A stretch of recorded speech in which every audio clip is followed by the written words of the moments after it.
Good afternoon, all dear students. Last time we had learned image formed by convex lenses for different position of object. Okay.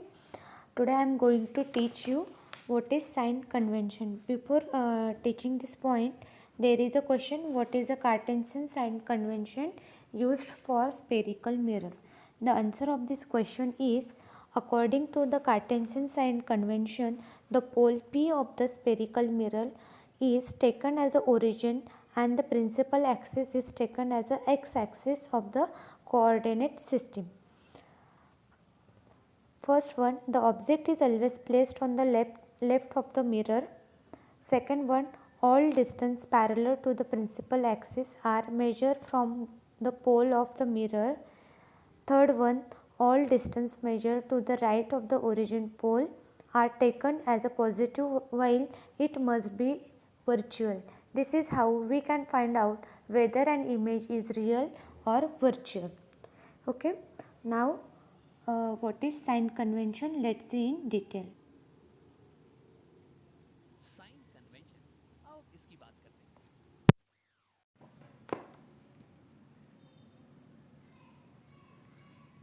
से मेरा मतलब यहाँ पे है positive या negative sign और कन्वेंशन, इसे हम हिंदी में बोलते हैं परंपरा। जैसे कि इंडिया में एक परंपरा है कि जब भी तुम रोड पे गाड़ी चलाओ तो हमेशा लेफ्ट साइड में ही गाड़ी चलाना। अब अगर हर एक इंसान इस परंपरा को फॉलो करे तो जिंदगी बहुत ही आसान हो जाती है, बहुत ही कम एक्सीडेंट्स होते हैं। वैसे ही फिजिक्स में हमारे पास बहुत सारी परंपराएं हैं जिन्हें अगर हम फॉलो करें तो चीज़ें बहुत ही आसान हो जाती हैं। जैसे कि अगर तुम एक मिरर या फिर लेंस में किसी भी ऑब्जेक्ट की इमेज बनाओ कुछ ऐसे, और तुम्हें इस इमेज की एग्जैक्ट डिस्टेंस पता करनी हो या फिर एग्जैक्ट हाइट, तो देखो इस बार तुम्हें मैथ्स का इस्तेमाल करना पड़ेगा। केवल रे डायग्राम से काम नहीं चलने वाला है। तो ऐसा करने के लिए हमें कुछ मेजरमेंट्स लेने पड़ेंगी, जैसे कि ऑब्जेक्ट की एग्जैक्ट दूरी कितनी है या फिर ऑब्जेक्ट की हाइट कितनी है, और इन मेजरमेंट्स को हम साइन के साथ लेने वाले हैं, पॉजिटिव या नेगेटिव साइन के साथ। अब कब कोई मेजरमेंट पॉजिटिव होगी या नेगेटिव, इसे बताने के लिए हम कुछ रूल्स का फॉलो करते हैं, कुछ परंपराओं का फॉलो करते हैं, जो कि चीज़ों को बहुत ही आसान बना देती हैं। और इसी परंपरा को, इन्हीं रूल्स को हम कहते हैं साइन कन्वेंशन। तो यानी कि साइन कन्वेंशन, ये इसकी डेफिनेशन हो गई, rules to apply positive and negative signs to measurements. अब देखो, मुझे पता है कि तुम्हारे दिमाग में बहुत सारे सवाल उठ रहे होंगे कि कैसे इन मेजरमेंट्स को लें और कैसे इसे इस्तेमाल करें। तो देखो, घबराने की बात नहीं है, इस वीडियो के अंत तक तुम्हें ये सारी चीज़ें क्लियर हो जाने वाली है। सबसे पहले मैं तुम्हें साइन कन्वेंशन के रूल्स बताऊंगा और फिर कुछ एग्जाम्पल्स में इन्हें अप्लाई करके भी दिखाने वाला। तो आप शुरू करते हैं, एक एग्जाम्पल लेते हैं और उसकी मदद से सारे रूल समझते हैं। तो यहाँ पे है मेरे पास एक मिरर। वैसे तो लेंस के लिए भी सेम रूल्स ही अप्लाई होने वाले हैं, तो कोई घबराने वाली बात नहीं है।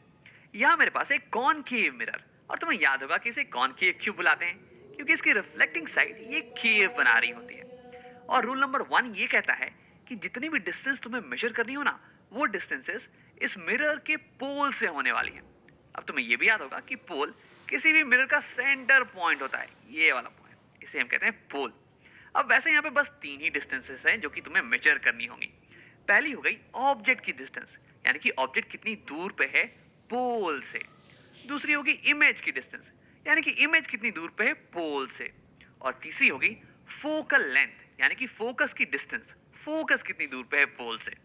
तो ये हो गया हमारा रूल नंबर 1। अब मैं यहाँ पे थोड़ी जगह बचाने के लिए इसे यहाँ पे लिखने वाला नहीं हूँ, तो तुम इसे अपने दिमाग में ही रख लेना। अब आगे बढ़ते हैं। देखो, यहाँ इस केस में तीनों मेजरमेंट्स ये मिरर के आगे ही बन रही थी, लेकिन ऐसा हमेशा हो ये जरूरी नहीं है। जैसे कि इस केस में तो इमेज ये मिरर के आगे है, लेकिन किसी और एग्जाम्पल में इमेज ये मिरर के पीछे भी बन सकती है। देखो, इस एग्जाम्पल में इमेज मान लो कि कुछ 5 मीटर आगे है, लेकिन किसी दूसरे एग्जाम्पल में ये 5 मीटर पीछे बन रही हो। तो दोनों ही केसेस में इमेज डिस्टेंस ये तो सेम हो गई 5 मीटर, लेकिन एक में आगे और एक में पीछे बन रही है। अब इसे हम कैसे कम्युनिकेट करें, इसे हम कैसे बताएं? तो इसे ही बताने के लिए हम साइंस का इस्तेमाल करते हैं। एक मेजरमेंट को हम पॉजिटिव बोल देंगे +5, और दूसरे मेजरमेंट को हम नेगेटिव बोल देंगे -5। लेकिन किसे पॉजिटिव और किसे नेगेटिव बोला जाए, यही बताती है हमारी रूल नंबर 2। तो हमारी रूल नंबर 2 कहती है कि इंसिडेंट रे की डायरेक्शन, इंसिडेंट डायरेक्शन, इसे हम पॉजिटिव मानने वाले हैं। अब देखो, इसका मतलब ये हुआ कि यहाँ पे हमारी मिरर है और ये लेफ्ट वाला साइड ये हो गया इसका रिफ्लेक्टिंग साइड। तो यानी कि हम ऑब्जेक्ट को इस मिरर के आगे रखने वाले हैं, यहाँ पे रखने वाले हैं, तभी तो इमेज बनेगी। अब इसको अगर मैं पीछे रख दूंगा तब थोड़ा ना इमेज बनने वाली है। और देखो, ये ऑब्जेक्ट से जो रेज इस डायरेक्शन में जाएंगे और मिरर पे इंसिडेंट होंगे वही इमेज बनाने वाले हैं। जो रेज यहाँ पीछे चली जाएंगी उनसे तो इमेज नहीं बनने वाला है भाई।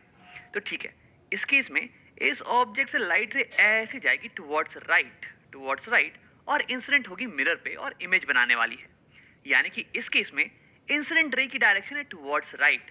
तो हमारा रूल नंबर 2 कहता है कि इंसिडेंट डायरेक्शन पॉजिटिव होगा, यानी कि राइट डायरेक्शन ये पॉजिटिव होने वाला है। और याद करो, रूल नंबर 1 कहता था कि सारी मेजरमेंट्स पोल से लेना, यानी कि पोल से जो भी मेजरमेंट हम राइट डायरेक्शन में लेंगे वो पॉजिटिव कहलाएंगी, पॉजिटिव। और जो भी मेजरमेंट हम पोल से लेफ्ट डायरेक्शन में लेंगे वो ऑटोमेटिकली नेगेटिव हो जाने वाली है, नेगेटिव। तो ये तो हो गए रूल्स हमारे साइन कन्वेंशन के। वैसे एक रूल बाकी है, लेकिन उसके बारे में हम बाद में बात करेंगे। अब कुछ एग्जांपल्स को साथ में सॉल्व कर लेते हैं। तो इसी एग्जांपल में बात करते हैं, कुछ नंबर्स में ले लेने वाला हूं। मान लो कि हमारी जो ऑब्जेक्ट है ये पोल से कुछ 3.5 यूनिट्स की दूरी पे रखी हुई है और जो इमेज बन रहा है ना वो कुछ 5 यूनिट की दूरी पे बन रहा है और फोकस ये 2 यूनिट की दूरी पे है। तो आओ अब साइन कन्वेंशन का इस्तेमाल करके इन सारे यूनिट्स, इन सारे मेजरमेंट्स को साइन के साथ बोलते हैं। तो सबसे पहला रूल कहता है कि सारी मेजरमेंट्स पोल से ली जाएंगी। तो यहाँ मैंने सबसे पहले पोल तो बना ही दिया है। सेकेंड रूल था कि इंसिडेंट डायरेक्शन ये पॉजिटिव होने वाली है। अब जो भी रेस यहाँ से ऑब्जेक्ट से राइट डायरेक्शन में जाएंगी वही इंसिडेंट होने वाली है मिरर पे, यानी कि राइट डायरेक्शन पॉजिटिव और लेफ्ट डायरेक्शन नेगेटिव। अब देखो, हमारी जो ऑब्जेक्ट है, ऑब्जेक्ट की डिस्टेंस ये पोल से लेफ्ट डायरेक्शन में है, यानी कि नेगेटिव डायरेक्शन में। यानी कि मैं यहाँ पे नेगेटिव साइन लगाने वाला हूँ। -3.5 यूनिट्स की दूरी पे ऑब्जेक्ट रखा हुआ है। और सिमिलरली हमारा इमेज ये भी पोल से लेफ्ट डायरेक्शन में है, तो यानी कि इसके पहले भी मैं नेगेटिव साइन का इस्तेमाल करने वाला हूँ, -5 यूनिट्स। और हमारा फोकस ये भी पोल से लेफ्ट डायरेक्शन में ही है, तो यानी कि फोकस की डिस्टेंस ये भी हो जाने वाली है -2 यूनिट्स। तो देखो, ऐसे हमने साइन कन्वेंशन का इस्तेमाल करके सारी मेजरमेंट को साइन के साथ लिख लिया है। अब आओ एक और अलग टाइप का सवाल सॉल्व करते हैं। तो ये हो गया मेरा सवाल नंबर 2। हाँ, तो यहाँ पे सारी मेजरमेंट्स दी हुई हैं।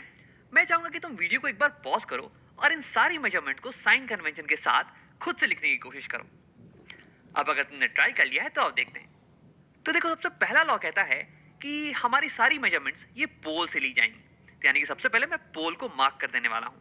तो ये हो गई मेरी पोल P। और सेकेंड रूल कहता है कि इंसिडेंट डायरेक्शन जो होगा वही पॉजिटिव कहलाएगा। अब देखो, ये है मेरा मिरर का रिफ्लेक्टिंग साइड, तो यानी कि ऑब्जेक्ट ये इसके सामने रखी होगी यहाँ पे। और ऑब्जेक्ट से जो भी रेस लेफ्ट डायरेक्शन में जाएंगी वही इंसिडेंट होने वाली है मेरे मिरर पे, तो यानी कि लेफ्ट डायरेक्शन ये हो गई इंसिडेंट डायरेक्शन। यानी कि जो भी मेजरमेंट मैं पोल से लेफ्ट डायरेक्शन में लूंगा वो कहलाने वाली है पॉजिटिव। लेफ्ट डायरेक्शन में जो भी मेजरमेंट होगी वो कहलाएंगी पॉजिटिव, यानी कि राइट डायरेक्शन में जो भी मेजरमेंट्स होंगी वो कहलाने वाली है नेगेटिव। हाँ, तो चलो आओ सारे मेजरमेंट्स को हम साइन के साथ लिखते हैं। सबसे पहले ऑब्जेक्ट डिस्टेंस की बात करते हैं।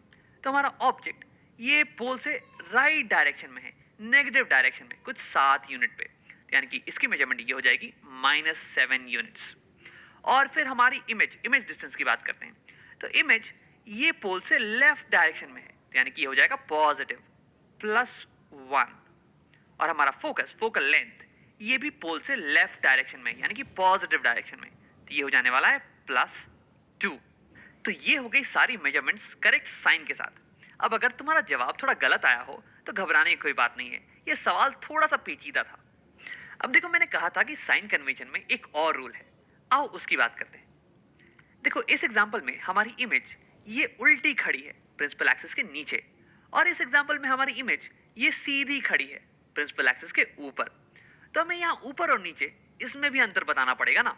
तो इसके लिए भी हमारे पास एक और रूल है, और इसके लिए जो परंपरा का हम फॉलो करते हैं साइन कन्वेंशन में वो ये कहता है कि जो भी हाइट्स प्रिंसिपल एक्सिस के ऊपर हो वो पॉजिटिव कहलाएंगी। अब इसे भी लिख लेते हैं। ऊपर की हाइट अप ये पॉजिटिव कहलाने वाली है, और नीचे की हाइट्स डाउन ये नेगेटिव कहलाने वाली है। अब इसका मतलब ये हुआ कि हमारी ये ऑब्जेक्ट ये सीधी खड़ी है, इसकी हाइट ऊपर है ना प्रिंसिपल एक्सिस के। तो मान लो कि इसकी हाइट कुछ 5 यूनिट की है, तो मैं लिखूंगा इसकी हाइट होगी +5। और इस इमेज की हाइट ये मान लो कि कुछ 6 यूनिट्स की है, और क्योंकि ये प्रिंसिपल एक्सिस के नीचे है इसलिए मैं इसे लिखूंगा माइनस के साथ, माइनस। सिमिलरली अगर यहाँ पे देखें तो यहाँ इमेज सीधी खड़ी है प्रिंसिपल एक्सिस के ऊपर, अप, तो अप हो गया पॉजिटिव, और यहाँ पे ऑब्जेक्ट ये भी सीधी खड़ी है प्रिंसिपल एक्सिस के ऊपर, तो ये भी हो गई पॉजिटिव। और इसी के साथ मैंने साइन कन्वेंशन के सारे रूल्स तुम्हें समझा दिए हैं और इन्हें एग्जाम्पल में भी अप्लाई करके तुम्हें दिखा दिया है। अब एक बार जल्दी से इन सारे रूल्स को एक बार रिकॉल कर लेते हैं। सबसे पहला रूल था कि सारी मेजरमेंट्स पोल से ली जाएंगी, और दूसरा रूल ये था कि जो भी मेजरमेंट इंसिडेंट रे की डायरेक्शन में होंगी वो पॉजिटिव कहलाएंगी, और जो भी मेजरमेंट उसके ऑपोजिट डायरेक्शन में होंगी वो नेगेटिव कहलाएंगी। और तीसरा रूल था कि जो भी मेजरमेंट प्रिंसिपल एक्सिस से ऊपर की डायरेक्शन में होंगी वो पॉजिटिव कहलाएंगी, और जो भी मेजरमेंट प्रिंसिपल एक्सिस से नीचे के डायरेक्शन में होंगी वो नेगेटिव कहलाएंगी। अब जिस साइन कन्वेंशन के बारे में हमने अभी भी बात की उसका हम एक स्पेशल नाम देते हैं, इसे हम बुलाते हैं Cartesian sign convention. Cartesian sign convention. अब कार्टेशियन से तुम्हारे दिमाग में ग्राफ्स आ रहे होंगे, क्योंकि ग्राफ्स में बिल्कुल ही सेम चीजें होती हैं। ये देखो, इन्हें हम बोलते हैं कार्टेशियन कोऑर्डिनेट्स। ग्राफ में यहाँ पे एक ऑरिजिन होता है बीच में, और सारी मेजरमेंट्स हम ऑरिजिन से लेते हैं। इसकी जो राइट साइड में जो मेजरमेंट होती है वो होती है पॉजिटिव, और लेफ्ट साइड वाली मेजरमेंट नेगेटिव। ऊपर ऑरिजिन की जो मेजरमेंट होती है वो होगी पॉजिटिव, और नीचे वाली मेजरमेंट नेगेटिव। अब बिल्कुल ही सिमिलर चीज यहाँ पे भी हो रही है। ऑरिजिन की सिमिलर चीज है यहाँ पे पोल, और सारी मेजरमेंट्स हम यहाँ पे पोल से लेते हैं। और जो भी मेजरमेंट ऊपर होगी पोल से प्रिंसिपल एक्सिस के ऊपर वो हो गई पॉजिटिव, और नीचे वो हो गई नेगेटिव। हाँ, एक अंतर ये है कि हम लोग राइट डायरेक्शन को पॉजिटिव मानने के बजाय इंसिडेंट डायरेक्शन को पॉजिटिव मानते हैं। इंसिडेंट डायरेक्शन को पॉजिटिव और उसके ऑपोजिट डायरेक्शन को हम नेगेटिव मानते हैं। तो ये तो हो गया हमारा कार्टेशियन साइन कन्वेंशन। अब देखो, अलग अलग किताबों में अलग अलग साइन कन्वेंशन दी होगी। जैसे कि अमेरिका में परंपरा है कि हम गाड़ी को रोड के राइट साइड में चलाएंगे, और इंडिया में परंपरा है कि हम गाड़ी को रोड के हमेशा लेफ्ट साइड में चलाएंगे। अब देखो, दोनों ही परंपराएं अपने जगह पे सही हैं, कोई दिक्कत की बात नहीं है। लेकिन अगर तुम कंफ्यूज हो गए लेफ्ट का राइट करके तब प्रॉब्लम आएगी। तो बस एक साइन कन्वेंशन को फॉलो करना, चाहे इस वाले साइन कन्वेंशन को फॉलो करना या फिर अपने किताब वाले साइन कन्वेंशन को, कोई दिक्कत वाली बात नहीं है। मुझे कार्टेशियन साइन कन्वेंशन, ये वाला साइन कन्वेंशन फॉलो करना पसंद है, क्योंकि क्या होगा ना, आगे जब मल्टीपल मिरर्स और मल्टीपल लेंसेज के सवाल आएंगे तो उसमें ये थोड़ा सा आसान पड़ जाने वाला है। बस इसलिए मैं इसे फॉलो करता हूँ। अब देखो, एक आखिरी चीज, तुम्हारे दिमाग में एक सवाल उठ रहा होगा कि राम, साइन कन्वेंशन का इस्तेमाल करने से चीजें आसान कैसे हो जाती हैं। तो मैं एक ऐसे एग्जाम्पल का इस्तेमाल करने वाला हूं जहां तुमने पहले साइंस का इस्तेमाल कर रखा है, मोशन अंडर ग्रेविटी। देखो, जब बॉल नीचे गिर रही होती है ग्रेविटी के अंदर तो तुम कहते हो कि उसकी वेलोसिटी नेगेटिव होने वाली है, और जब बॉल ऊपर उठ रही होती है तो तुम कहते हो उसकी वेलोसिटी पॉजिटिव होने वाली है। देखो, अगर हम साइन का इस्तेमाल नहीं करते तो हमें ये इंग्लिश लैंग्वेज में कहना पड़ता कि बॉल नीचे गिर रही है 4 मीटर पर सेकंड के हिसाब से, या फिर बॉल ऊपर उठ रही है 4 मीटर पर सेकंड के हिसाब से। लेकिन अगर मैं साइन का इस्तेमाल करूं तो मैथमेटिकली मैं डायरेक्शन के बारे में बात कर सकता हूं। अगर तुम्हें दिया हुआ है कि बॉल की वेलोसिटी है +4 मीटर पर सेकंड, तो तुम कहोगे कि बॉल ऊपर जा रही है। और अगर तुम्हें दिया हुआ है कि बॉल की वेलोसिटी है -4 मीटर पर सेकंड, तो तुम कहोगे कि बॉल नीचे की तरफ जा रही है। तो ये तो हो गई एक बेनिफिट। अब देखो, एक और बेनिफिट है। साइन का इस्तेमाल करने से हमारी कैलकुलेशन ये बहुत ही आसान हो जाती है। अगर मैं साइन का इस्तेमाल करूं तो ये बॉल के ऊपर जाके नीचे आने की मोशन को मैं एक ही फॉर्मूले की मदद से सॉल्व कर सकता हूं। लेकिन अगर मैं साइन का इस्तेमाल नहीं करूं तो ऊपर जाने की मोशन, इसे मुझे अलग से सॉल्व करना पड़ेगा। नीचे जाने की मोशन, इसे मुझे अलग से सॉल्व करना पड़ेगा, और कैलकुलेशन बहुत ही लंबी हो जाने वाली है। अब बिल्कुल ऐसा ही कुछ हो रहा है हमारे मिरर्स के केस में। अगर हम साइन का इस्तेमाल नहीं करें तो हमें इंग्लिश में बताना पड़ेगा कि ये मिरर कॉनकेव है या फिर कॉन्वेक्स। मिरर की जो फोकस है वो उसके आगे है या उसके पीछे। लेकिन अगर हम साइन का इस्तेमाल करें ना तो हम मैथमेटिकली सब कुछ बता सकते हैं। जैसे कि देखो, अगर फोकल लेंथ ये नेगेटिव आ रही है ना, तो इसका मतलब मिरर हमेशा कॉनकेव ही होने वाला है। अब देखो, ऐसा इसलिए क्योंकि कॉनकेव मिरर में जो इंसिडेंट रेस हैं, पैरेलल इंसिडेंट रेस मान लो, वो अगर इस डायरेक्शन में आ रही हैं तो टकराने के बाद ये रिफ्लेक्ट होंगी और फोकस ये ऑपोजिट डायरेक्शन में होने वाली है। इंसिडेंट रे के ऑपोजिट डायरेक्शन में फोकस होने वाली है। तो इसलिए फोकस हमेशा नेगेटिव साइन के साथ ही आता है, क्योंकि फोकस इंसिडेंट रे के ऑपोजिट डायरेक्शन में है। इसलिए हमेशा कॉनकेव मिरर की फोकल लेंथ ये नेगेटिव होती है। और वैसे ही अगर तुम्हारा फोकल लेंथ ये पॉजिटिव आ जाए तो तुम कह सकते हो कि तुम्हारा मिरर ये कॉन्वेक्स ही होने वाला है। और ऐसा इसलिए क्योंकि देखो, कॉन्वेक्स में जो पैरेलल इंसिडेंट रेस हैं वो आएंगी, ऐसे टकराएंगी, और फिर टकराने के बाद ऐसे रिफ्लेक्ट हो जाएंगी कि लगेगा कि वो यहाँ से आ रही है, इस पॉइंट से। और ये जो पॉइंट है ना, ये इंसिडेंट रे की डायरेक्शन में ही है। यानी कि फोकस हमेशा इंसिडेंट रे की डायरेक्शन में होता है कॉन्वेक्स मिरर के केस में। और इसलिए फोकल लेंथ कॉन्वेक्स मिरर के केस में हमेशा पॉजिटिव होता है। तो देखो साइन कन्वेंशन इस्तेमाल करने से कितने आसान होगी ये चीजें। अगर फोकल लेंथ आई -2 तो मैं कह सकता हूँ कि वो कॉनकेव मिरर है, और अगर फोकल लेंथ आई +2 तो मैं कह सकता हूँ कि वो कॉन्वेक्स मिरर है। साइंस की मदद से मैं ये भी बता सकता हूँ कि इमेज मिरर के आगे बन रही है या फिर पीछे। तो यानी कि साइंस जो है ना, ये हमें डायरेक्शंस के बीच में डिफरेंशिएट करने में मदद करती है, मैथमेटिकली डिफरेंशिएट करने में मदद करती है। और ऐसा कर पाने के कारण हम एक सिंगल फॉर्मूले की मदद से सारे मिरर्स के प्रॉब्लम्स को सॉल्व कर सकते हैं, वरना हमें सारे केसेस के लिए अलग अलग फॉर्मूला निकालना पड़ता। वैसे इसके बारे में तुम बाद में पढ़ने वाले हो। तो यानी कि साइन कन्वेंशन का इस्तेमाल करने से बेनिफिट ये मिलता है कि हम डायरेक्शंस के बीच में मैथमेटिकली डिफरेंशिएट कर पाते हैं।